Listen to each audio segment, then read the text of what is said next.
The silence in the Galactic Council chamber was unnatural. 1,000 species, bred for war and diplomacy, sat motionless. Not because of reverence or protocol, but because of fear. Deep, bone-chilling fear. At the center of the room hovered a projection. A colossal warship, jet black, angular, and utterly foreign. It drifted at the edge of the Viren expanse, an empty stretch of space considered unclaimable by even the boldest empires. No one had ever entered it. No one ever came out. Until now. Confirm again, rasped High Archon Sulverek of the Vrax Dominion, his mandibles clicking in nervous rhythm.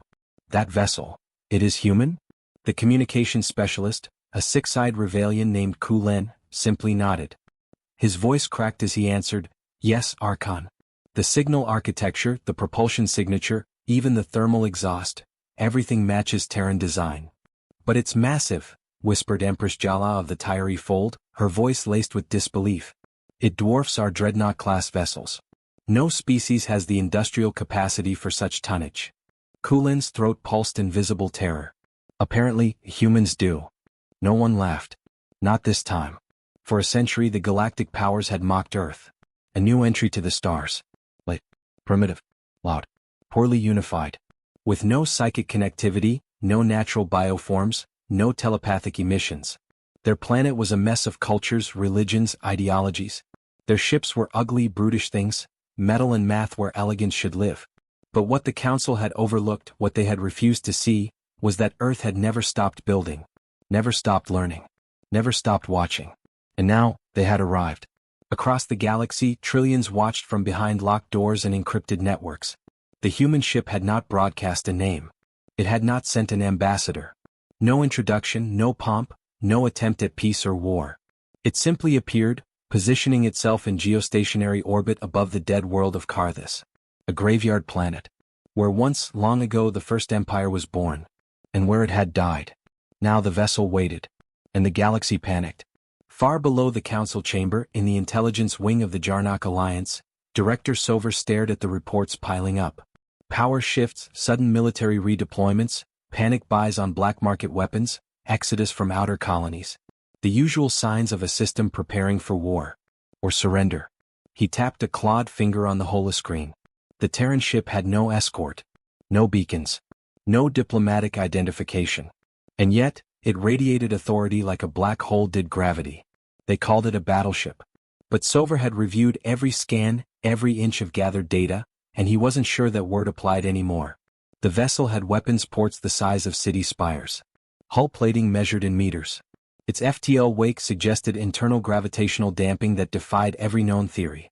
Shield harmonics indicated not repulsion but absorption, a mechanism the Council's brightest had yet to reproduce even in simulations.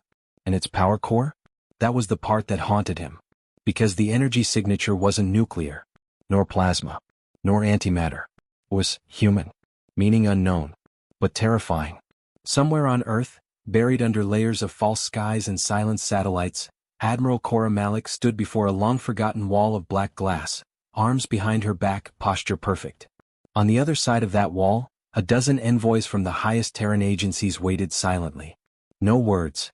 Just expectation. She spoke clearly. The Resolute has made position above Karthus. Passive systems only. Awaiting directive. The wall remained blank. Then, a single sentence emerged from the depths of the classified interface. Initiate protocol. Witness. Cora didn't flinch. She trained for this. Spent 30 years preparing for this moment. But still her throat tightened. She tapped her comm. Send the transmission. In the Galactic Council chamber, every screen suddenly shifted. No signal interception. No encryption breaking. The humans had simply overridden everything. The message was brief. A human man appeared. Dark-skinned, aged, calm. He stood in what looked like a command bridge, though it resembled no known species design. Stark. Sure. Silent. He spoke with no translator. My name is Elias Grant, Captain of the Resolute. We stand over Karthus to honor the First Empire, and to remind all successors, Earth has observed long enough. He paused. Let that sit. We have no intention of war. We desire no conquest. But we have prepared for both. Another pause. He leaned forward. We recommend you remember that Earth was forged in conflict. And we do not arrive to negotiate from weakness. The screen cut. Silence returned. But it was not the silence of before. No longer stunned. Now it was consecrated. Sacred. The kind of silence left behind after cataclysms. High Archon Sulveric rose shakily. What do they want? 2 days passed. Then 4. No further transmissions. No movement. No threat displays. The Resolute simply hovered, undisturbed, untouchable. Like a relic or a god. No species dared approach. But on the 6th day something happened that changed everything. A fleet of merchant vessels from the Riken Syndicate, unaware of the Resolute's presence or dismissive of it, passed within 10,000 kilometers of the ship. They did not respond to hails. A second transmission from Earth followed. This time the man did not appear. It was text. Cold. Final. Interdiction event authorized. And then for the first time the Resolute moved. Not quickly. Not erratically. It turned. Slowly. Deliberately. Each rotation like the winding of a funeral drum.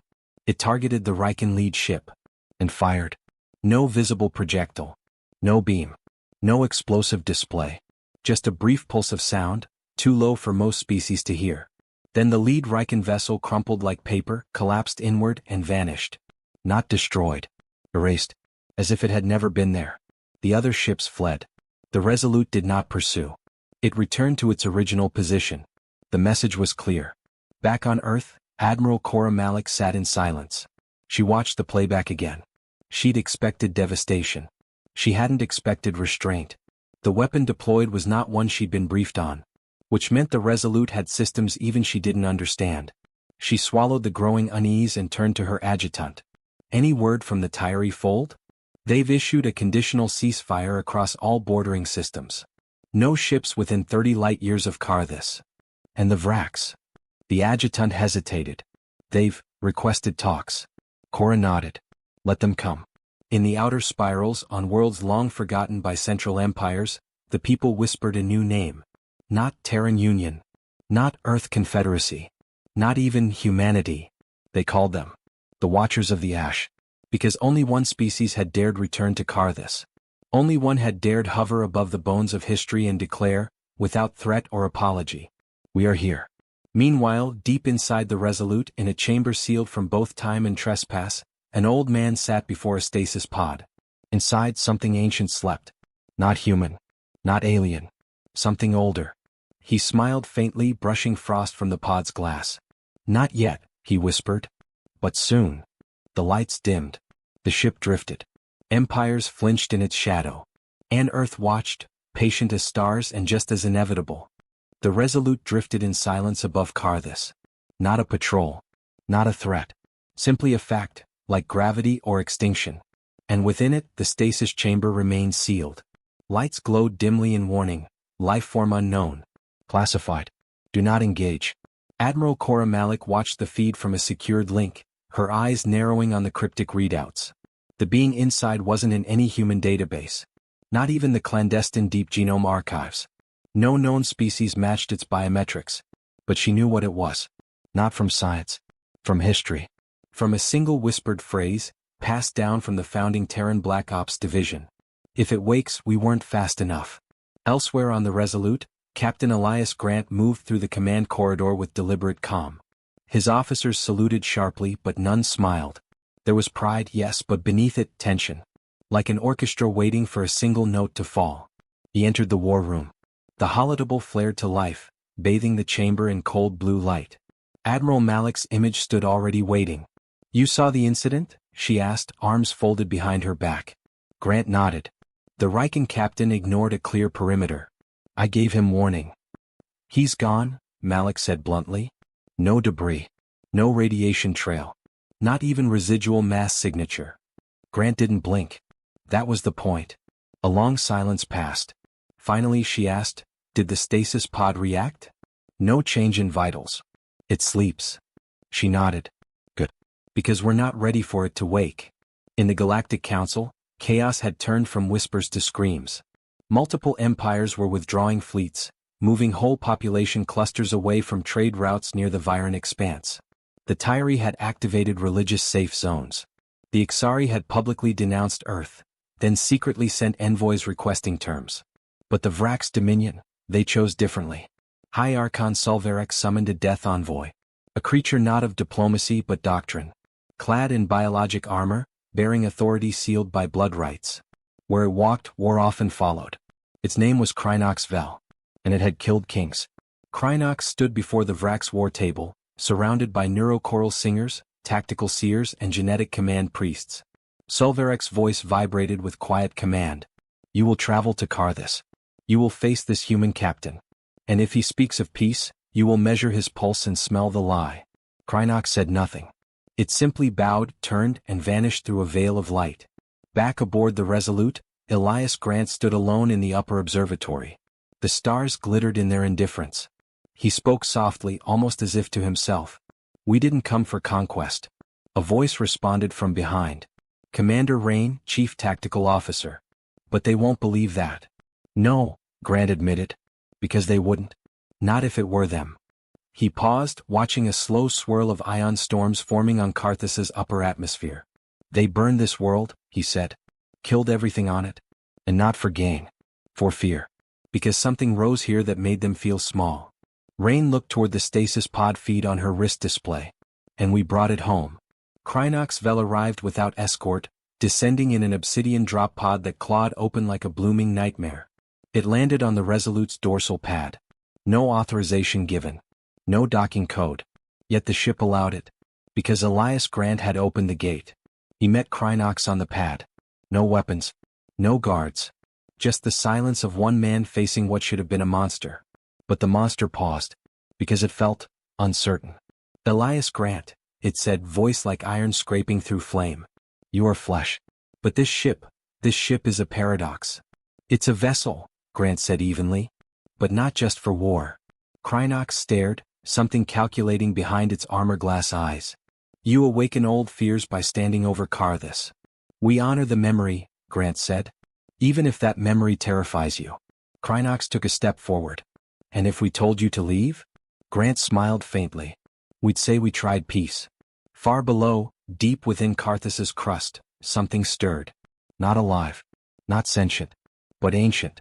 The Resolute's passive sensors registered a tectonic shift too regular to be natural. Heat pockets activated beneath the planet's black stone. Microresonance patterns, like whispers echoing from beneath a sealed tomb. Commander Rain burst into the war room. We've got movement. Elias didn't even glance up. From Karthus. Something's pulsing below the surface. But that's not all. She shifted the holoscreen. The Vrax fleet. 2 destroyers, cloaked. Closing in. Grant looked at Krynox. Is this your doing? Krynox did not flinch. They come for confirmation. Not for war.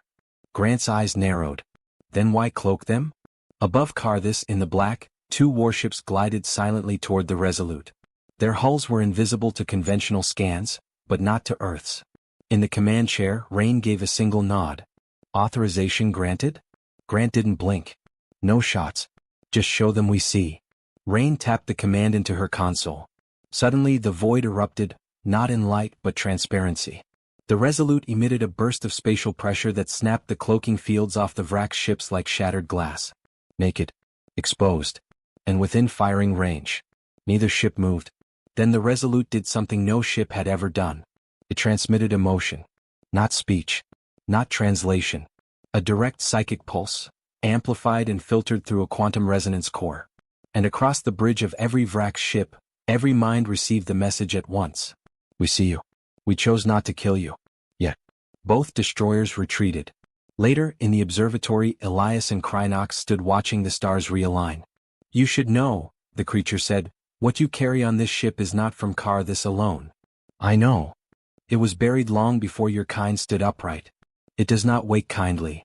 Grant nodded. Then it won't wake. But far below, the tectonic pulses were growing stronger. Back on Earth, a storm was brewing in silence. Inside a black site buried beneath the Antarctic shelf, 5 figures argued. Not politicians. Not generals. Architects. The ones who designed the Resolute. The ones who knew what was inside the stasis pod. The ones who wrote Protocol Witness, and knew there was still one final protocol no one had dared speak aloud. Not even Admiral Malik. Not even Elias Grant. Protocol Leviathan. And the tremors on Karthus might force its activation. One of them, a pale woman with silver augments where her eyes had once been, said what no one wanted to hear. If it's waking up from orbit, what happens if the Resolute moves? The eldest of them answered softly. It won't. Because Elias Grant isn't just the captain of that ship. Pause. He's its jailer.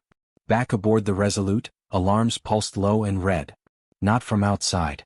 From inside the stasis chamber. For the first time in decades, the being inside moved a finger. Only one. But it was enough. The chamber lights dimmed. The hull vibrated at frequencies that bent matter. Crew fell to their knees. Systems began to lag, not from failure but from calculation overload. And then, the being inside opened a single eye. Silver. Vertical. Timeless. And it whispered a word that no translator caught. But Elias Grant heard it. Because it was in his language. He walked to the chamber. Slowly. Carefully. And as the being stared at him through layers of transparent stasis glass, he placed a hand against it. You're not ready yet, he said quietly. And against all logic, the being closed its eye again. The tremors in Carthus ceased. Sensors returned to normal. Elias turned to Commander Rain. Tell Admiral Malik, not yet. But close. Rain nodded. And the galaxy? She asked. Elias looked out the viewport again. The stars were still watching. Let them beg, he said. We're not here for mercy. Elias Grant didn't move for a long time after the being closed its eye again. The pulse of silence from the stasis chamber spread across the Resolute like a calm after catastrophe. All systems slowly stabilized. Lights flickered once, then returned to steady glow. The hum of reactors normalized. And yet, every crew member aboard knew what had just happened. It had moved. And it had chosen not to rise. Not yet. But that meant it could choose otherwise. Deep within the warship's secure command vault, Commander Rain assembled a real-time map of galactic fleet movements. What she saw made her stomach twist. They weren't just repositioning. They were encircling. From the galactic south, the Ixari X-Arcade had activated 3 ancient Citadel ships, behemoths that hadn't left orbit in 2,000 years. From the east, the Tyri Choir worlds moved in elliptical formation, their bioships forming concentric orbits around known Terran territories. And in the galactic core, something worse. The Zari Synod, a civilization that prided itself on untouched neutrality, had just authorized preemptive weapon research. Something forbidden since the Pax Concord of 9 systems. What are they doing? One of Rain's lieutenants whispered. She replied coldly, they're planning for the end of diplomacy. Aboard the Vrax Dominion command carrier Typhon's Will, Archon Selvarek watched an encrypted feed from one of the cloaked ships that had fled Carthus. His face, if it could be called that, writhed in patterns of restrained fury. They let us live, one of his advisors hissed. A show of power, not mercy. Selvarek stared at the hologram of the Resolute. Its silhouette was simple. Deceptively so. But the readouts were contradictory. Weapons arrays that changed position subtly between scans. Hull integrity that exceeded known material tolerances. Heat signatures that sometimes registered negative Kelvin for fractions of seconds. This ship, he growled, does not obey the laws of physics. No, the advisor agreed. It obeys laws older than physics. Another pause. Then a voice spoke up from the shadows of the chamber. Not Vrax. Not any known species. It wore a cloak that obscured its features, but the voice carried the weight of someone who didn't care for introductions. You face the wrong threat, Archon. Selvarek turned slowly. And who are you to speak to me in riddles? The figure raised one hand, revealing fingers like coils of plasmic light. I'm a refugee, it said. From the last galaxy they visited. Back on the Resolute, Elias met with Admiral Malik via secure quantum link, encrypted by entangled atoms so old they were mined from the crust of dead neutron stars. You were right, she said. It's awake. Even if only for seconds. Elias didn't deny it. The other species are reacting fast. Building walls. Arming old gods. Protocol Leviathan? He hesitated. No. Not unless it wakes on its own. Or unless they attack first. Malik sighed. The architects disagree. I don't care. You might need to. Because they're invoking Emergency Clause 9. Elias flinched. You can't be serious. They want to activate the rest. His voice dropped to a whisper. There are no more. But they both knew that wasn't true. In orbit around Earth, 10 ships lay silent in shadow. Not listed in the Terran Fleet Manifest. No names. No registry. Just serial numbers. They weren't designed to sail. They were designed to anchor. Anchors for things that should never move. Never breathe. Never wake. Until now. Aboard the Resolute, the being in the stasis pod shifted again. Not much. Just a breath. A rise in temperature by 0.4 Kelvin. And that was enough. The ship reacted. Hull plates reshaped silently. Defense systems adjusted targeting priority. The artificial intelligence systems linked together in patterns resembling neural fear responses. But not human fear. Something older. Because the Resolute wasn't built to house the being. It was built to survive it. Commander Rain entered the observatory at 0200 hours. Elias was still there. Still staring at the starfields beyond. She didn't speak right away. Just stood beside him, arms folded as the stars wheeled in slow motion. Finally she asked, was it always going to come to this? Yes. Then why come at all? Because they need to see what's inside them. Rain turned to him. Us. No. The others. He turned slowly to meet her gaze. Every empire. Every council. Every armada. They all say they want peace. They say they value life. But the moment they feel fear, what do? Build weapons, she said. Exactly. Rain's voice tightened. And what about us? Earth built this ship. Earth captured that thing in the chamber. Elias's expression was unreadable. We didn't build it for conquest. We built it so no one would try. Pause. But now we've shown it to them. And they're already preparing for war. In the deepest part of Karthus, something ancient began to resonate again. Only now it wasn't alone. It answered. A pulse from the opposite side of the galaxy returned. Two ancient signals. Not communication. Not even life. Just recognition. We are still here. And in the stasis chamber, the being's eye twitched again. At the Galactic Council, a vote was called in secret. Proposal 440X. Immediate unified strike against human superweapon vessel. Result. 178 species for. 14 species against. 9 abstained.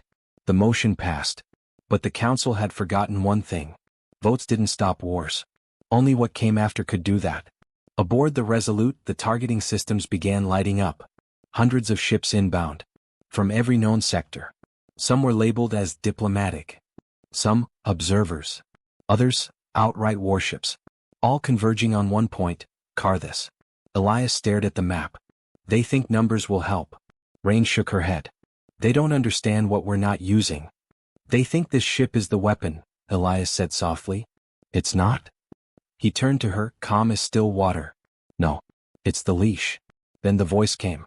Not over comms. Not in sound. Inside every mind aboard the Resolute. Clean. Cold. Clear. They come to wake me. Shall I thank them? Every crew member froze. Rain looked to Elias, eyes wide with horror. He simply whispered, not yet. The stasis pod flickered. But the being obeyed. In orbit, the first wave of alien ships arrived. They deployed diplomatic shuttles, but behind them loomed battlecruisers, dreadnoughts, species-unique warforms. The Zari ship alone was the size of a moon. They hailed the Resolute. No protocol. Just one question. Surrender the entity. Elias responded by opening a direct transmission, visual only. He appeared on screen, arms behind his back, flanked by Rain and his senior officers. He didn't smile. Didn't threaten. He simply spoke. You want what we found on Karthus. You want to lock it away, destroy it, hide it? Pause.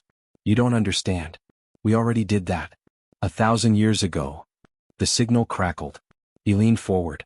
And if you attack us, if even one of your weapons breaks the skin of this ship, then what we've buried will rise. And he pointed to the camera. Not to destroy you, but to remind you what you were before you wrapped yourselves in law and gold. On board the Zari War Moon, a commander turned pale. He's bluffing. But deep in his mind, something whispered. No, he's warning. And the being inside the Resolute opened both eyes. It opened both eyes. Not metaphorically. Not spiritually. Literally. The being within the stasis chamber aboard the Resolute, the one the rest of the galaxy believed was the weapon, had awoken. Slowly. Silently. But that silence didn't bring calm. It brought judgment. Within seconds of the eyes opening, half the species parked in orbit around Karthus screamed and dropped to the floors of their ships. There were no waves. No beams. No technological signal. Just recognition. Some ancient and unremembered part of their DNA knew what this was. It was not human. But it had been kept by humans. And that made them worse. In the war room aboard the Zari moonship, four admirals wept openly. One of them tore the badge of the council from his tunic and hurled it across the room. Turn back, he screamed. Call the retreat. It's too late, another cried. The fleet is already moving in. Then stop them. Aboard the Resolute, Elias stood in front of the chamber. He didn't run, didn't flinch. Instead, he placed one bare hand on the glass. Easy, he said softly. Not yet. Please. The being looked at him. Its eyes were not of one color. They shifted like storms in slow orbit. And for a moment something passed between them, an understanding. Not of command, but of choice. It had awoken because it was called. But it could still choose whether to answer. Elias stepped back. They will fire, he said to the empty chamber. And they will regret it. But only if you do. In orbit, the first weapon fired. A railgun slug. Mass heavy. Cobalt dense. Moving at point 12C. No ceremony. No warning. No mistake. It struck the Resolute mid-hull, and stopped. Frozen. Held in place by some unseen force. The slug hovered there, screaming in infrared, wrapped in a cocoon of warped spacetime. Then, without warning, it reversed. Not back toward the ship that fired it. Not even toward the stars. It dropped straight down into Carthus. Through rock. Through mantle. Through core.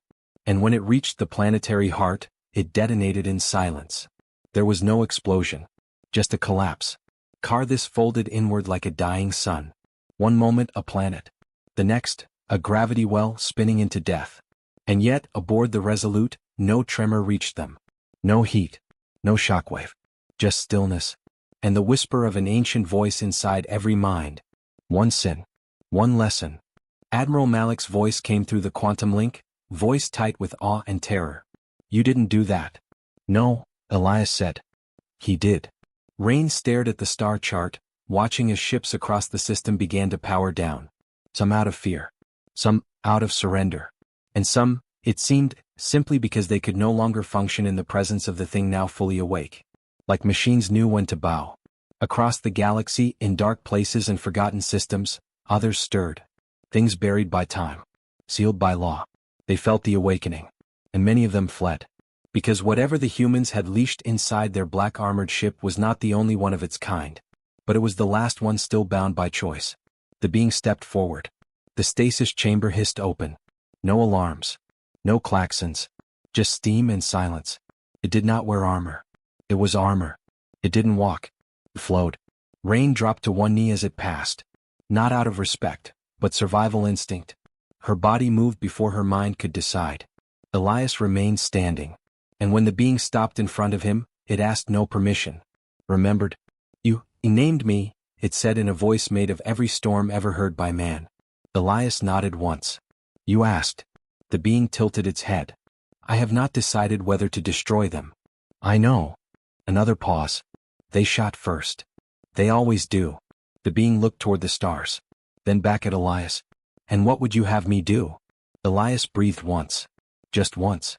Then he whispered. Leave one alive. Across the system, one ship alone was spared.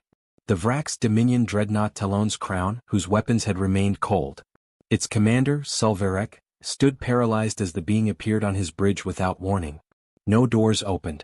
No lights flickered. It was simply there. Behind him. In front of him. Within him. I am not your punishment, it said. I am your memory. Sulverek dropped to his knees. And then, it left. Back to the Resolute. Where Elias stood waiting. News spread in moments. Across networks. Across systems. Across species. The humans had not attacked. They had endured the shot.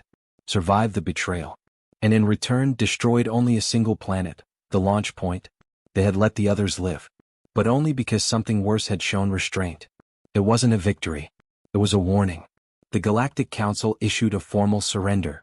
Not in war. In posture. They called for immediate peace. Full diplomatic immunity for the Terran delegation. Shared tech rights.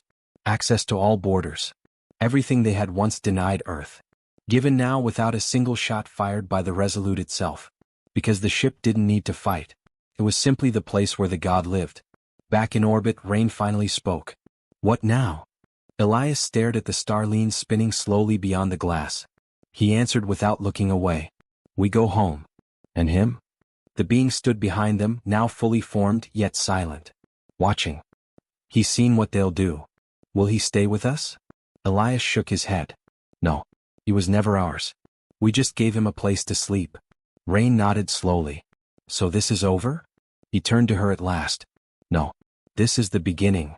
3 days later. The Resolute returned in quiet orbit. No celebration. No parades. Just silence. And peace. For now. Because while the rest of the galaxy whispered about fear, power, and gods, Earth remembered something different. That restraint is the last mercy of the powerful. And if they ever had to release him again, they wouldn't bother with a warning. The end. Satellite, if you enjoyed this story and want to see more epic HFY tales like it, subscribe to the Void Narratives. Humanity's story is just beginning. Brain collision.